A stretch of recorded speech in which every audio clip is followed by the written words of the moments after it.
টিকটকে আপনারা video upload করার পর যারা এই নোটিফিকেশনটা পাচ্ছেন, এই নোটিফিকেশনের মানেটা কি, এইটা দ্বারা কি ভিডিওতে কোনো প্রবলেম বোঝাচ্ছে? আপনারা পূর্বে ভিডিও আপলোড করার পর এইরকম নোটিফিকেশন পেতেন না, কিন্তু বর্তমানে টিকটকে ভিডিও আপলোড করার পরে এরকম নোটিফিকেশন আসতেছে। তো এটা কি জন্য আসতেছে, এটার আসল তথ্য কি বিস্তারিত এই ভিডিও শুরু থেকে শেষ পর্যন্ত সম্পূর্ণ দেখলেই জানতে পারবেন। ভিডিও খুবই উপকারী, তাই অবশ্যই ভিডিওর মধ্যে এখনই একটি লাইক দিয়ে আমাদের ইউটিউব চ্যানেল যদি এখন পর্যন্ত সাবস্ক্রাইব না করে থাকেন তাহলে সাবস্ক্রাইব করে পাশে থাকা বেল আইকনটি বাজিয়ে রাখুন, তাহলে পরবর্তী টিকটক সম্পর্কিত নতুন ভিডিও সবার আগে দেখতে পারবেন এবং টিকটক আইডি নিয়ে অনেক দূর এগোতে পারবেন। চলুন আজকের এই ভিডিওটি শুরু করা যাক। আসসালামু আলাইকুম প্রিয় ভাই বোনেরা, আপনারা যখন টিকটকে ভিডিও আপলোড করেন, আপলোড করার পরবর্তীতে ইনবক্সের মধ্যে সিস্টেম নোটিফিকেশনে এইরকম মেসেজ আসে বা নোটিফিকেশন আসে, update to your post performance, এবং নিচে দি পারফরমেন্স ডাটা আর update for your recent post, মানে এই যে পোস্টটা করছেন এই পোস্টের যে পারফরমেন্স রয়েছে সেই পারফরমেন্সের তথ্যটা কিন্তু তারা আপডেট করেছে টিকটক টিম। সো পূর্বে আমাদের কাছে এরকম নোটিফিকেশন আসতো না, বর্তমানে কেন আসতেছে? আসলে টিকটক টিমের এটা নতুন ফিচার। আমরা টিকটকে নতুন ভিডিও আপলোড করার পরই টিকটক টিম আমাদেরকে এই নোটিফিকেশনের মাধ্যমে টিকটক টিম আমাদেরকে নতুন ভিডিওর অ্যানালাইটিক্স চেক করার জন্য বা আমাদের এই ভিডিওর পারফরমেন্স কেমন তা দেখার জন্য এটা দিয়ে থাকে। তো আসলে এটা বলতে গেলে উপকারজনক একটা নোটিফিকেশন। তো এতে আমাদের ভিডিওতে কোনো ধরনের ক্ষতি হবে না বা আমাদের ভিডিওতে কোনো ধরনের প্রবলেম নেই।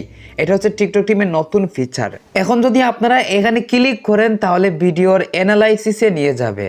সো আপনার ভিডিওতে কত ভিউজ, লাইক, কমেন্ট, শেয়ার এবং সেভ হয়েছে তা কিন্তু এইভাবে সংখ্যায় দেখাবে, এবং টোটাল প্লে টাইম যেটা রয়েছে ওইটা দেখাবে, এবং এভারেজ ওয়াচ টাইম মানে প্রতি ভিউয়ার্সরা আপনার এই ভিডিওটা কত সেকেন্ড দেখছে তো সেটা কিন্তু এখানে দেখাবে। তারপর ওয়াচফুল ভিডিও, আপনার এই ভিডিওটা কত পার্সেন্ট মানুষ সম্পূর্ণ দেখেছে তা কিন্তু এইভাবে দেখাবে, এবং নিউ ফলোয়ার যেটা প্রসেসিংয়ে রয়েছে আপনারা 24 ঘন্টা পর দেখতে পারবেন এই ভিডিওর মাধ্যমে কত ফলোয়ার পেয়েছেন।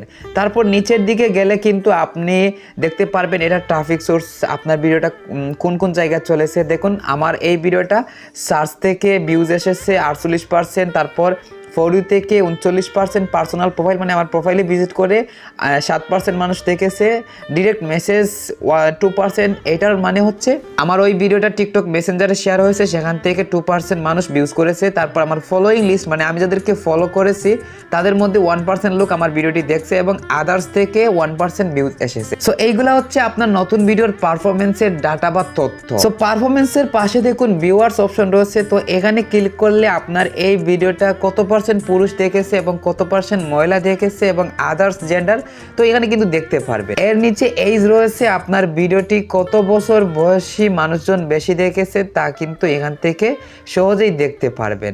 এর নিচে রয়েছে টপ লোকেশন, আপনার ভিডিওটা কোন কোন জায়গা থেকে বেশি দেখা হয়েছে তার কিন্তু তথ্য এই জায়গায় দেখতে পারবেন। বর্তমানে ডাটা ইজ প্রসেসিং, মানে এটা প্রসেসিং এ রয়েছে। আমরা 1 থেকে 2 দিনের ভিতরে এই ডাটাটা চেক করে দেখতে পারবো কোন কোন জায়গাতে আমাদের ভিডিও বেশি রিচ হয়েছে। সো আশা করি আপনারা এটার আসল তথ্য জানতে পারছেন, এবং অনেকের ভিতরে হয়তো এই বিষয়টা নিয়ে দুশ্চিন্তা ঢুকেছিল, তো আশা করি সেই দুশ্চিন্তাও কেটে গেছে। তো বর্তমানে আসলে সবার ক্ষেত্রে এটা অ্যাভেলেবল না, অনেকের আসে না। সো হয়তো ফিউচারে সবার আইডিতে এরকম নোটিফিকেশন যাবে।